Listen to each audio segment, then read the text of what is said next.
પણ જ્યારે આમ આદમી પાર્ટી એના ભાજપના નેતા કે સોપારી જેવડી પાર્ટી, પણ સોપારી જેવડી પાર્ટી એના નાકમાં દમ કરીને રાખી દીધું છે કે નહીં? અત્યારે વિસાવદરમાં તમે જોયું હોય છે, બેફામ પૈસા ને નેતાઓને સાંભળવા છે. હું બે વાત કહીને મારું વખતે પૂરું કરીશ. આપણે સૌ આત્મા જાગ્યો છે ને, પણ આ આત્મા ગોપાલભાઈ જીતા પછી જાગ્યો કે નહીં? તો એને સુવા દેવાનો છે? કેમ કે અત્યાર સુધી આપણે જોયું, અમે છેલ્લા ઘણા સમયથી આત્મા જગાડવાની કોશિશ કરીએ, પણ અમે જયારે સભા મીટિંગ કરીએ એટલે આત્મા જાગે, સાંજે સુઈ જાય, સવારે ઉઠી હતા એ નહીં થતું કે નહીં એવું? પણ હવે જે આત્મા જાગ્યો છે ને, આપણને ગુજરાતનું ભવિષ્ય દેખાય છે. હવે ગોપાલભાઈની જીત પછી આપણને લાગે છે કે ભાઈ હવે કોક અવાજ બનશે, તો કોણ? તો કે આમ આદમી પાર્ટી. લાગે છે કે નહીં બધાને?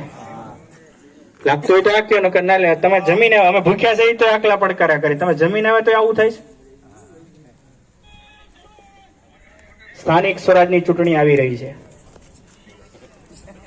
અમે ફક્ત તમારો સાથ સહકાર માંગવા આવ્યા છીએ કે ભાઈ આવનારી સ્થાનિક સ્વરાજની ચૂંટણીમાં તમારામાંથી જનપ્રતિનિધિ બનવા આવે.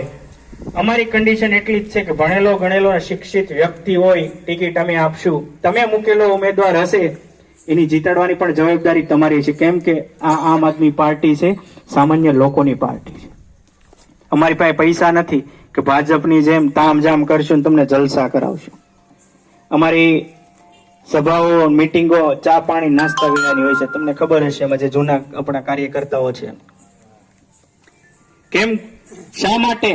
એનું એક જ કારણ છે, અમે તમને નાસ્તા પાણી ખવડાવીને જલસા કરાવીએ, દારૂ પાઈએ, આ તે ગમે કરાવીએ, જીતા પછી કાઢવાના ક્યાંથી?